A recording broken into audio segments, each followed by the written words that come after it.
Hello, friends of GRealty.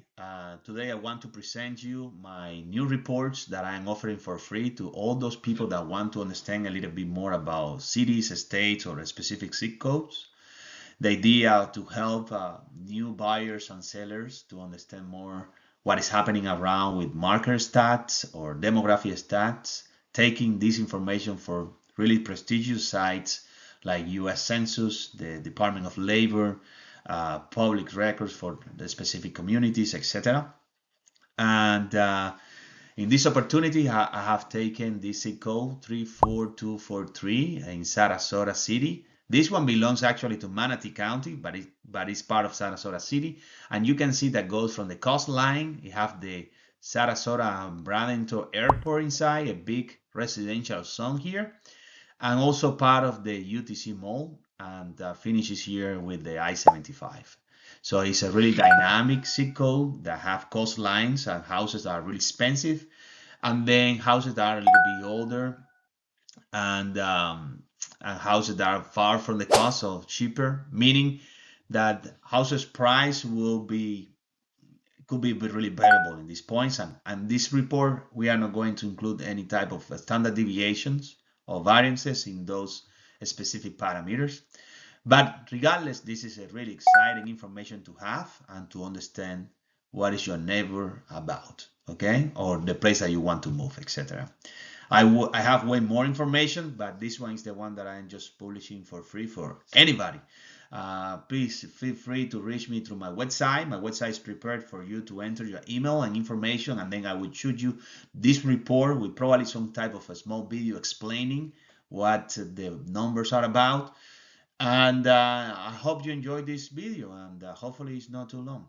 Take care. Bye-bye. This report only includes properties like single home families, condominiums, townhouses, and apartments. And it started with a small report for the month of February. We ended with in a buyer's market with more than 6 months of inventory, an increase of 12%. The sold to list price, 96% with a 1% increase as well. This is a really important indicator. It marks the size of offers that have been accepted by sellers in average, of course. Median days in the market, 76 days, increased from last month 10%, and the median sold price increased almost 10%. And really careful with this indicator because it's a month to month. So the next diapo we will see a more in-depth analysis of this indicator. Anyways, from this one, I want you to take and pay attention to this median estimated property value. This is a chart from 2008 to now. And then you can see that for the zip code and the county, there was a huge increase in COVID-19 after 2022, until 2022, I would say, somewhere in 2022. But since that point, there have been some kind of reduction on that estimated property value. Not really a big fall, but anyways, going down. Actually, when you see United States and Florida, both of them are slowly increasing. I don't know if this is a correction of the market. It could be, probably something else. Let's see the next diapo. You remember that value that I say that you should not analyze month to month is because, for example, from last month to this month, there have been an increment. But when you actually see the previous years, for example, since 2022, we see how the maximum peaks here are decreasing. And we see how the minimum peaks are in these resistance zones around $400,000, changing completely the market that we were seeing during the COVID times, where all these maximums were increasing and the minimums as well. So the phenomena here can be completely explained or impacted by the month of inventory. You see, since the same day, there have been a huge increase over the years on the month of supplies. Now being in a buyer's market, about 6 months.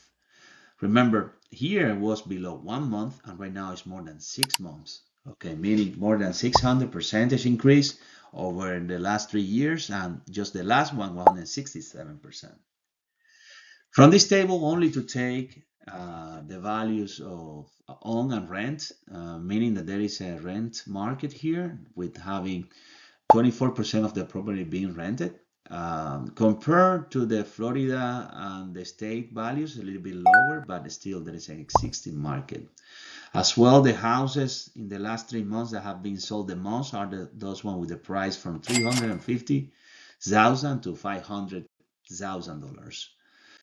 As well, for the last 3 months, these are the prices of the square foot from 200 to 300. It would be healthy to take 250. Somebody's if you want to buy a house in good shape that is 2,000, for example, you multiply for that number and you have an idea where that value could be.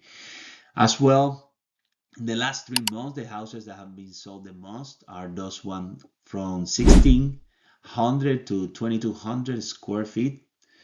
And there is also a market for big houses and smaller houses. And also remember, this includes condominium type houses and apartments. So, but regardless, these are the average square feet houses size.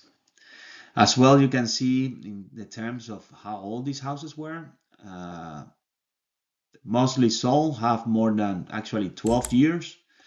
And this is important to understand a little bit the insurance of those houses. I think that age is a huge factor in that equation, and then also it marks how new is the neighborhood. The houses sold the most. Those one with 3 bedrooms, also with 2 bedrooms, is not dispersible. Some indicator here for the demographics. If you came with your sons here and your family and you want to understand how many kids are around and families, etc. I'm not going to go into it. It's just for you to see it.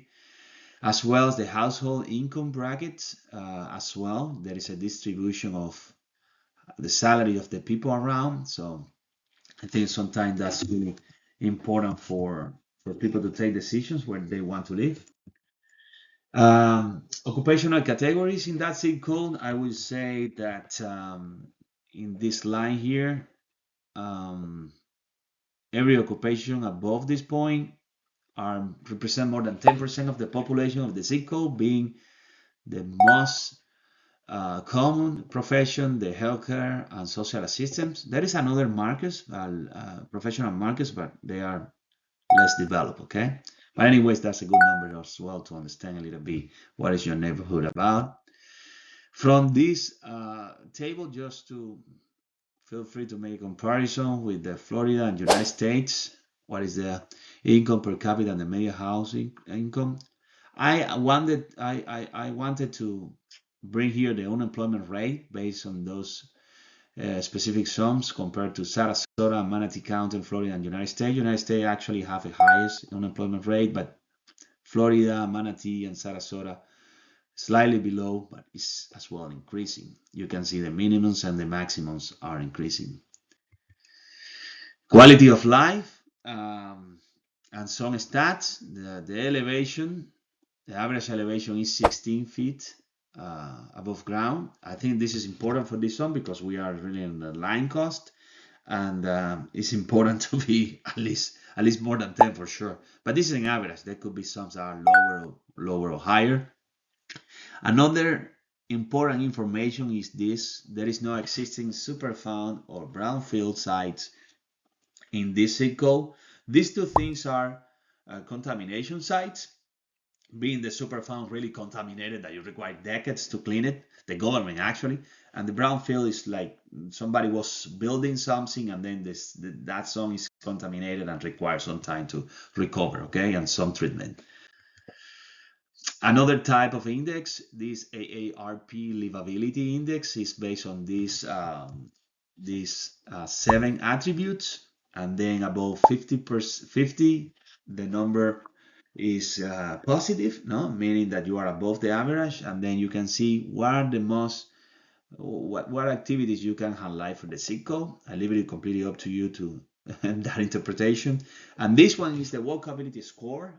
This is a new trend now in the United States that people want to walk a little bit more and then be more active. So 2.3 out of 5. So probably not a great place to walk. Finally, I want to bring some kind of data about transportation. You can actually see here that more than 90% of the population live within less than 45 minutes from the workplace. Many of them, 67% below 30 minutes. Mostly everybody use the cars, motorcycles, whatever, a combustion vehicle. Around 10 to 15% work from home. Almost nobody walk or ride bicycles to work. Nevertheless, uh, remember that I have a low walkability indicator in the previous slide. So on average monthly temperatures, this is the good part of living in Florida, in my opinion. In winter, the minimum is 48 and the maximum 75. Anyways, it could be, this is an average indicator, okay? You can find days of less than 38 for sure. And the maximums as well, you can find days above 100 Fahrenheit for sure. But it's go from 95 to 70. And they kind of conclude this report. Believe me, I have way more data. I cannot actually just show everything. But anyways, you can, for free, reach me through my email, my website, my social media, and request this. I'm going to prepare, there is already preparing my website. So you go there, you enter your email, and make a small inquiry with your name, and then I will send you this report. I hope you have a great day. Take care. Bye, bye, bye, bye.